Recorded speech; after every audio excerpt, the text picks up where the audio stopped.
Editors note the launch has been delayed 24 hours to Thursday at approximately 1 p.m. PST 4 p.m. S2100 GMT by gusty winds at Vandenberg Air Force Base. The mission patch for the NROL-47 mission. Credit National Reconnaissance Office technicians are putting the final touches on a United Launch Alliance Delta IV rocket set for liftoff Wednesday from Vandenberg Air Force Base, a military base on California's Central Coast, with a top-secret spy satellite for the National Reconnaissance Office.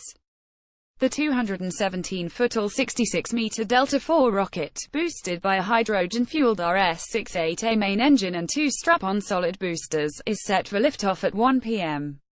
PST 4 p.m. S2100 GMT Wednesday from Space Launch Complex 6 on the remote southern edge of Vandenberg overlooking the Pacific Ocean.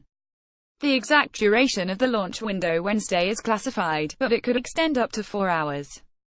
There are no technical concerns going into Wednesday's countdown, but officials will keep a close watch on weather. The official forecast for Wednesday's launch attempt calls for a 70% chance that conditions will not be acceptable for liftoff. As far as preparations for launch, everything is in place. What we're doing right now mainly are last-minute checks, said Lieutenant Col. Kenneth Decker, commander of the 4th Space Launch Squadron at Vandenberg. As far as weather goes, that's probably our biggest concern right now going into the final days in prep for the mission. A strong storm pushed through California on Tuesday, dumping heavy rain and bringing gusty winds to the state. Throughout the count Wednesday to include during propellant load, the winds will remain elevated and out of the north, slowly decreasing to between 15-20 gusting to 25 knots and temperatures between 54°F and 59°F at T0, an Air Force weather team wrote in an official outlook issued Tuesday. Through the 4-hour window, however, the winds will increase slightly with support from the sea breeze to 18-22 gusting to 28 knots out of the north-northwest. Max upper-level winds will be out of the northwest at 85 knots from 34,000 to 36,000 feet. The 32-story tall mobile gantry at the SLC-6 launch pad is scheduled to be retracted into launch position around 8 hours before liftoff, but the move can only occur if ground winds are below or around 30 knots, Decker said in a pre-launch interview with Spaceflight Now. We're projecting fairly high winds on Wednesday with a storm moving out, Decker said. We're watching that closely. So if the winds are too high, we may not even move the tower.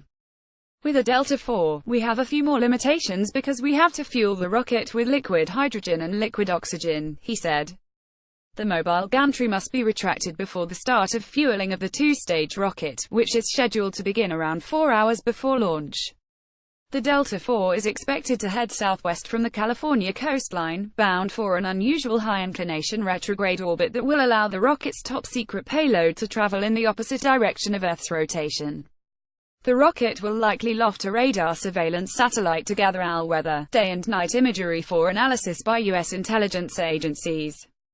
Previous Delta IVs believed to carry NRO radar reconnaissance craft used the same 5.2 configuration of the rocket, with a 5-meter 16-foot diameter payload fairing and 2 solid rocket boosters, and the rockets also arced to the southwest from Vandenberg.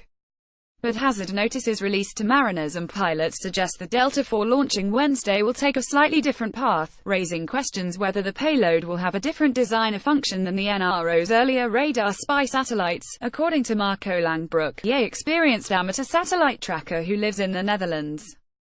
File photo of a Delta IV rocket at Vandenberg Air Force Base. Credit ULA. The mission is codenamed NROL-47.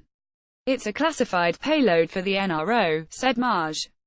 Alan Varghese, the Air Force's launch director for the NROL-47 mission and director of operations at the 4th Space Launch Squadron.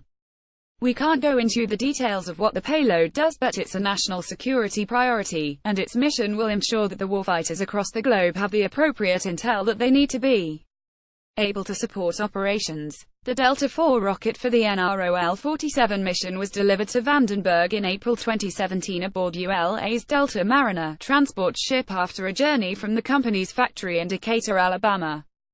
Ground crews erected the rocket's 2 core stages and twin solid rocket boosters built by Orbital ATK last year. The payload fairing containing the NROL-47 spacecraft was installed in December to complete assembly of the rocket. The flight was pushed back from December 10 to complete software validation on a new common avionics system designed to fly on ULA's Delta IV and Atlas V rockets. The upcoming mission will be the first time the common avionics suite has flown on a Delta IV. It will be the last launch of a medium-lift, single-core version of the Delta IV rocket from Vandenberg Air Force Base. ULA is retiring the single-stick Delta IV family in favor of the less expensive Atlas V, before eventually replacing both rockets with the next-generation Vulcan launcher. 2 more single-core Delta IVs are slated to launch from Cape Canaveral. The heavy-lift version of the Delta IV, comprising 3 of the rocket's first stages bolted together, will remain in service through at least the early 2020s to deploy the NRO's most massive satellites. Those payloads weigh too much for the Atlas V or SpaceX's Falcon 9 rocket, the 2 other launch vehicles currently certified to haul costly U.S. military and intelligence gathering satellites into orbit. This is the first Delta IV that we've launched out of Vandenberg with common avionics, Varghese said. Common avionics is a major, multi-year effort to standardize avionics across the ULA fleet for Atlas and Delta. It aligns hardware and launch day operations, and it's a multi-year effort culminating with the launch on Wednesday. Decker said the common avionics upgrade required software changes in the ground systems at SLC-6. The same common avionics package has already flown on several Atlas V missions, including the last 2 at Vandenberg. The 4th Space Launch Squadron oversees Delta and Atlas rocket missions at Vandenberg, supporting upkeep on ground infrastructure, providing technical and management oversight, and coordinating the schedules and needs of all the organizations involved in a launch. We're the eyes and ears on the pad as ULA processes the vehicle, and any technical issues that we foresee or that we observe, we pass that along to the Air Force's Space and Missile Systems Center for all of their program managers and engineers as they determine flight certification for the vehicle, Decker said. The most recent launch supported by the unit was an Atlas V mission with the NRO L-42 payload in September. It's gone very well, Captain Alessa Makuch, lead engineer at the 4th Space Launch Squadron, said of the launch campaign. We had L-42 here in September and then we kind of rolled straight into L-47. We were kind of working them parallel for a while, so we were very busy with both of those, and then we finally got to shift our focus directly to L-47. It's been a huge combined effort to really get us to the point where we can be launching this first Delta with the common avionics, Makuch said. Considering all those changes that had to be made, it was a very good launch flow and I think we're all pretty excited to be here at the end. 2 more missions are on the 4th Space Launch Squadron schedule in 2018, an Atlas V flight in May with NASA's InSight Mars lander, and another classified mission in October using ULA's triple-body Delta IV Heavy rocket. Anytime you have a Delta mission here at Vandenberg, it's a big deal, Decker said.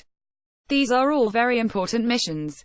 I think, for this one, there may be a little more interest due to the fact that it's probably the last Delta IV medium from SLC-6. I know that this payload is a very high priority. There's a lot of interest in making sure that it gets to orbit safely. The other thing is with the first use of common avionics on a Delta IV, there's been a lot of technical interest in the vehicle, he said. But from our squadron's perspective, it's another mission. All a high priority and we're excited about it and a lot of work has gone into it. That's why we're here. Email the author. Follow Stephen Clark on Twitter at StephenClark1. Comments removed for offensive language.